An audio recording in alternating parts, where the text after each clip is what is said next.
जैसा कि आप जानते हैं सर कि एक ऑन गोइंग कॉन्फ्लिक्ट है इस वक्त, तो उसका के ओवरऑल दुनिया पर माशी क्या इम्प्लीकेशंस हो सकती हैं उसको लेकर एक बहुत कंसर्न पाया जाता है, क्योंकि कोई एक लोकलाइज्ड किस्म का कॉन्फ्लिक्ट तो है नहीं और इसके बड़े जो है ना वो आ रहे हैं, हम देख रहे हैं उसका बड़ा एक रिपल इफेक्ट आ रहा है पूरी दुनिया के अंदर। तो सबसे पहले अगर आपसे ये पूछूं कि फ्यूल शॉक जो एक एक्सपेक्ट किया जा रहा है कि अभी शायद उस तरीके से उस इंटेंसिटी से नहीं आया लेकिन आ सकता है, उसको एब्जॉर्ब करने की अगर हम बात करें तो हमारी जैसी मईशत का असर क्या बनेगा?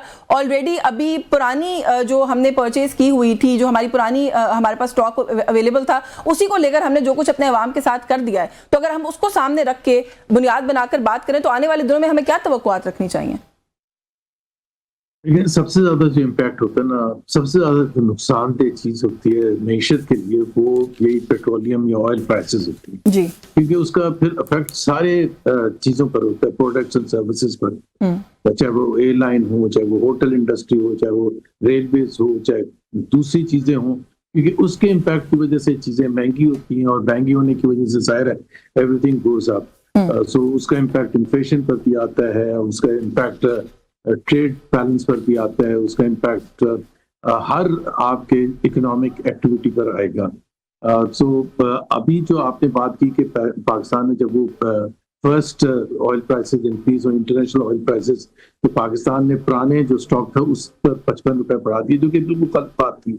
आई मीन वो बात बनती नहीं थी। और वो उस तरह से भी कंफर्म होती है कि इंडिया ने नहीं बढ़ाया, बांग्लादेश ने हार्डली बढ़ाया, श्रीलंका ने नहीं बढ़ाया, नेपाल ने नहीं बढ़ाया, और ये वो मुल्क है सिवाय हिंदुस्तान को छोड़ के जिनके स्टॉक पाकिस्तान से आधे से कम है। मिसाल के तौर पर पाकिस्तान के तो खुद मिनिस्टर्स ने बताया 28 दिन का स्टॉक था, बांग्लादेश में मिसाल के तौर पर 14 दिन का स्टॉक था, इसी तरह से नेपाल में कोई 10-12 दिन का स्टॉक था। तो उनका तो कंसर्न ज्यादा होना चाहिए था, लेकिन फिर भी उन्होंने नहीं बढ़ाई, और जाहिर इसलिए नहीं बढ़ाई कि वो अपने लोगों पर इस किस्म का बोझ नहीं पहुंचाना चाहते थे, क्योंकि आगे का तो किसी को नहीं पता। आज भी जो प्राइसेस हैं हमें ये नहीं पता। सबसे बड़ा मसला यशमीन इसमें ये है ना कि we don't know, nobody in the world except maybe Mr Trump knows कि ये जंग खत्म कब होगी और किन हालात में खत्म होगी, क्योंकि जाहिर सी बात है उस वक्त ऑयल प्रोडक्शन का क्या होगा, ईरान की जो रिफाइनरीज है, ईरान की जो प्रोडक्शन कैपेसिटी है, उसको कितना नुकसान होगा, एंड सो फोर्थ। तो अभी तो हमें ये पता ही नहीं है। तो उस वक्त भी नहीं पता था जब पहली दफा हमारे एक नीचक रिएक्शन दिया हमने, कोई और ऑप्शन नहीं सोचा कि किस तरह से अवाम तक इसको ना पास ऑन किया जाए। और ये भी मैं आपको बता दूं, ये कंफर्म न्यूज है। मैं पहले भी प्रोग्राम में कह चुका हूँ, 2-3 प्रोग्राम में, मुझे अगर डिफॉर्मेशन नोटिस देना किसी ने दे दे, तो जो इंटरनेशनल इम्पैक्ट भी अगर पूरे का पूरा जो नई प्राइसेस उस वक्त थी, हालांकि स्टॉक तो पुराना था, उस वक्त भी अगर लेते तो तकरीबन 25 रुपए एक्स्ट्रा बढ़ाया फिर। मतलब अगर इस तरह से समझ दें कि अगर उस वक्त $90 फी बैरल था और हम $90 फी बैरल लेते, तो फिर भी हम 30 रुपए से ज्यादा नहीं बढ़ाना चाहिए था फुल इम्पैक्ट के साथ। तो कितना बड़ा जुल्म किया था इस हुकूमत ने। सर वो जो इंक्रीज है उसके ब्रेक डाउन को भी थोड़ा सा एक्सप्लेन कर दें, क्योंकि हमें तो यही समझ में आया कि पेट्रोलियम डेवलपमेंट लेवी की मद में भी 21 रुपए का इजाफा जो है वो किया गया। यहाँ पर हमारे पास जो फाइनेंस मिनिस्टर के एडवाइजर ने एक प्रोग्राम में उन्होंने शिरकत की सर, उन्होंने मेरे साथ बाकायदा इस बात के ऊपर बहस की कि हमने कोई पीडीएल में इजाफा नहीं किया। उन्होंने कहा कि डीजल, पेट्रोल, इन सब मसनूआत में जो इजाफा होना था हमने उसको इक्वल डिवाइड कर दिया है और बैलेंस आउट कर दिया, वरना एक जो वो है प्रोडक्ट है उसकी प्राइस में ज्यादा मैसिव इजाफा हो जाता है। उन्होंने कहा कि बिल्कुल गलत बयानी है, पीडीएल में किसने इजाफा किया है? एक्चुअली एक तो ये देखना, गलत बयानी से काम करते हैं, इसलिए करते हैं बिकॉज 99% पब्लिक को तो नहीं पता ना, और जाहिर है no one expects him to know. अगर पेट्रोल में बढ़ाया, डीजल में कम किया, तो क्यों किया? अगर इम्पैक्ट ही नहीं लाना था, अगर नेट इफेक्ट जीरो होना था, तो फिर करने की क्या जरूरत थी कि एक को बढ़ा के दूसरे को कम कर दिया? इसलिए कि डीजल कम कंज्यूम होते हैं, जो आपने उसमें कम किया था, और पेट्रोल ज्यादा, उसकी कंजम्पशन ज्यादा है, उसलिए उसको बढ़ाया था। सो नेट इफेक्ट आपकी हुकूमत की जेब में इस मद में पैसे गए हैं, सो ये और लोगों की जेबों से निकल के गए हैं। सो ये कहना कि हमने तो बढ़ाया नहीं, तो फिर ये एक्शन किया क्यों था? कितनी बेवकूफी की बात है। अगर 20 रुपए ऊपर और 20 रुपए नीचे करके कोई नेट इफेक्ट जीरो आना था, फिर करने की क्या जरूरत थी? दूसरी बात ये है कि जसमीन, लोगों को समझना चाहिए कि हम किस तरह से, एक तो उस वक्त हमने पॉइंट आउट किया था, मैंने, मिफ्ता ने, बहुत से लोगों ने, कि भाई आपके पास 390 बिलियन रुपए बजट में आपने रखे हुए हैं इस वजह से कि जी आप कोई इमरजेंसी आ जाए, कोई मुश्किल हालात आ जाए, तो वो आप बजट से निकाल के आवाम पर बोझ ना डालें, वहां बजट में आपके पास मौजूद है। इससे बड़ा क्राइसिस क्या हो सकता था जो आया था, जो हिट किया था। And it also made sense कि पाकिस्तान और anyone else in the world needed to sit and take a back seat and understand the complications की जंग की नोयत क्या है, ये कितने अरसे चलेगी। तो इस वक्त तो हम प्रेशर आवाम पर दबाव ना डालें, उनके लिए मुश्किलात ना पैदा करें, फिर हम देखेंगे क्या। सो वो बजट का वो वाला अपोर्शन यूज किया जा सकता था। फिर सबसे अहम बात ये कि अवाम को आपने भून के रख दिया और ऑयल मार्केटिंग कंपनीज को फायदा पहुंचा दिया, क्योंकि वो तो लेके बैठी थी पुराने स्टॉक खरीद के पुरानी प्राइसेस पर। आपने सीधा सीधा billions and billions of rupees का उनको फायदा पहुंचा दिया। और इस लॉजिक क्या थी कि अगर हम ना ये इंक्रीज करते तो जखीरा अंदोजी करते थे। भाई अगर आपके चंद ऑयल मार्केटिंग कंपनीज पर कंट्रोल नहीं तो what can we say? What kind of a government are you? बिल्कुल आप सही कह रहे हैं। अच्छा सर, जहाँ पे हम बात कर रहे हैं ऑयल क्राइसिस की, बहुत सारा जाहिर है मईशत के ऊपर प्रेशर, हमारी तो खैर वैसे ही ऑलरेडी एक स्ट्रेन्ड इकोनॉमी है, लेकिन सर स्ट्रेट ऑफ हुर्मुज की बंदिश के बाद 20% जो अभी तक तेल की सप्लाई है वो ऑलरेडी मुतासर है, 30% LNG की सप्लाई मुतासर हुई है, 1/3 फर्टिलाइजर की सप्लाई सर इससे अफेक्ट हुई है, यूरिया कीमतें बैन अवी सतह पर ऑलरेडी 77% का इंक्रीज उनमें देखने के लिए आ रहा है। तो जहां पर हम क्राइसिस की बात कर रहे हैं वहां पर सर जो ग़िज़ाई अजनास हैं, अब उनकी किल्लत की तरफ भी जो है वो एक कंसर्न होना चाहिए हम लोगों के जहनों में।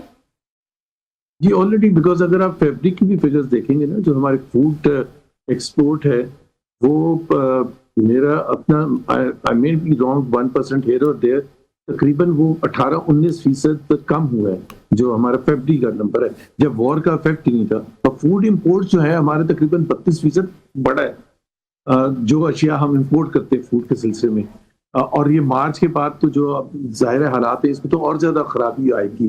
सो बिल्कुल हमारे लिए प्रॉब्लम हो गया। एक आध हमारा कोई प्रोडक्ट है, राइस है फॉर एग्जांपल, उसमें कतर को इंटरेस्ट भी है, वो शायद हम एक्सपोर्ट कर सकें, बट ओवरऑल जो नेट इफेक्ट होगा वो नेगेटिव ही होगा। तो बिल्कुल ठीक है, यानी कि उसका एक इम्पैक्ट हम जो है वो ऑलरेडी जो इस वक्त की सूरत हाल है उसके अंदर देख रहे हैं। अच्छा, बहुत सारे जब हम बात करते हैं ग़िज़ाई अजनास की किल्लत, ये सारे मामला, पाकिस्तान जब हम अपनी मईशत की बात करते हैं, फॉरेन रेमिटेंसेस जो हैं वो हमारे लिए एक बड़ा जो है ना अहमियत जो है उनकी है। सर ये पोस्ट वॉर सिनारियो के अंदर या इवन इस ऑन गोइंग सिचुएशन के अंदर आपको रेमिटेंसेस के ऊपर कोई इम्पैक्ट होता हुआ नजर आ रहा है? क्योंकि आपको ये भी पता है कि हमारी बहुत सारे ज़्यादा रिलायंस जो है वो गल्फ स्टेट से आने वाले रेमिटेंसेस के ऊपर भी होती है।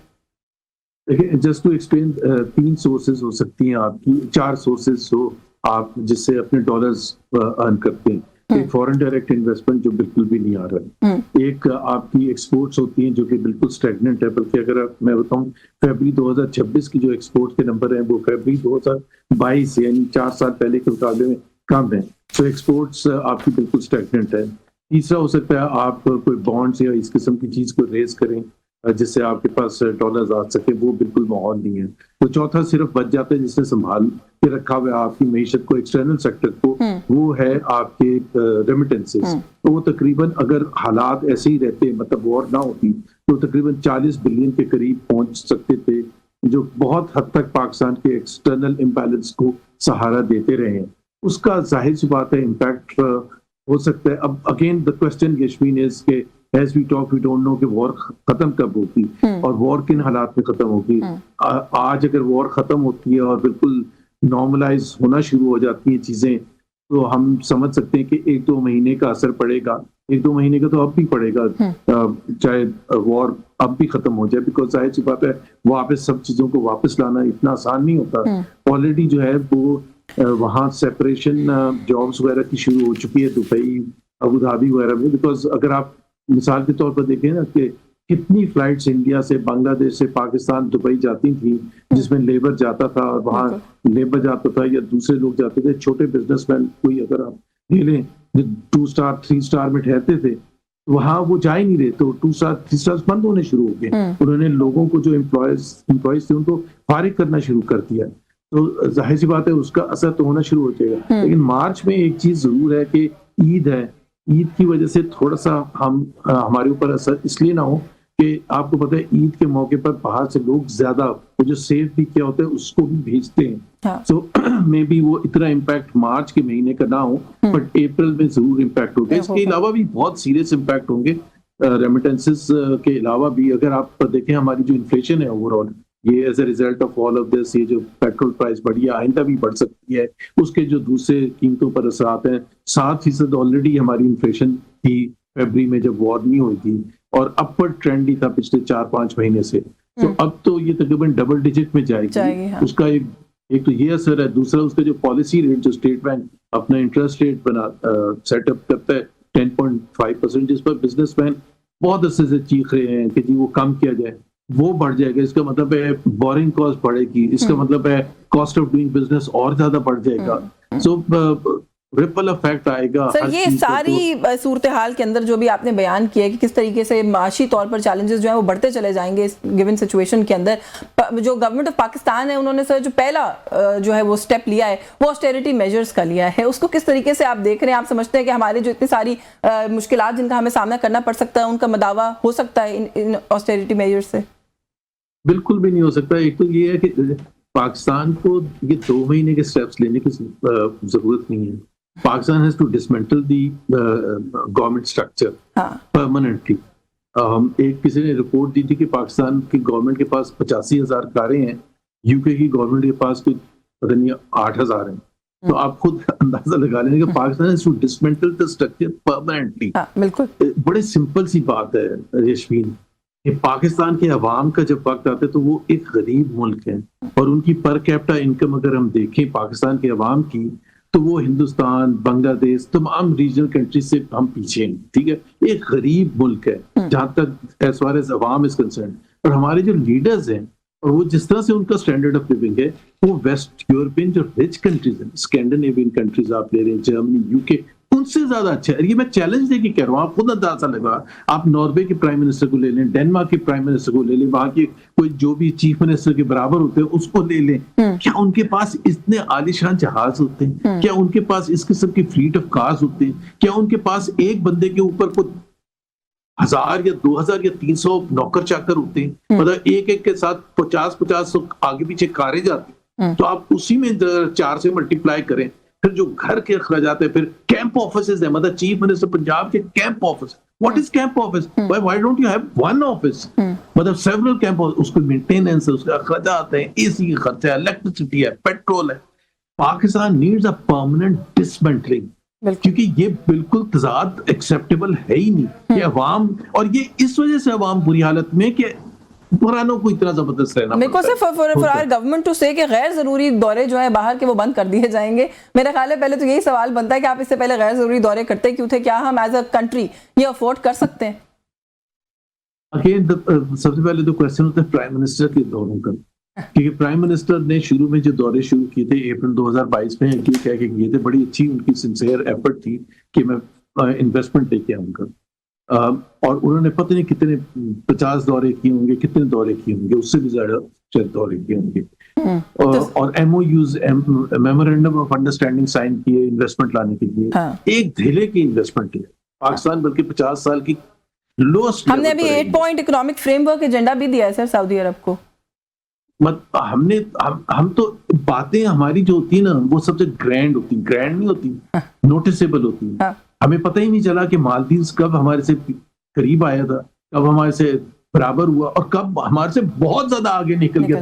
3 टाइम्स उनका पर कैपिटा हमारे से ज्यादा हो गया। तमाम कंट्रीज हमारे पीछे थी, वो सब पिछले 20 साल में हमारे से आगे निकली। लेकिन वी डू ग्रैंड थिंग्स, हम अनाउंसमेंट्स ग्रैंड करते हैं। We are seen, our leaders are seen at the biggest world global events alongside President Trump, alongside the top leadership of the Saudis and the Arab countries and Central Asian Republic and so on and so forth. आप कभी भी नहीं देखेंगी, ना Malaysia का नजर आएगा, ना इंडोनेशिया का नजर आएगा, ना दूसरे ममालिक के नजर आएंगे जो कि जबरदस्त तरक्की कर रहे हैं। So I think that is what I am saying कि हमारा तमाम चीज जो है ना, ये डिसमेंटलिंग की जरूरत है। बिल्कुल, and I think very rightly said कि ये चीजें हमें शॉर्ट टर्म के लिए नहीं, ये चीजें हमें परमानेंटली करने की जरूरत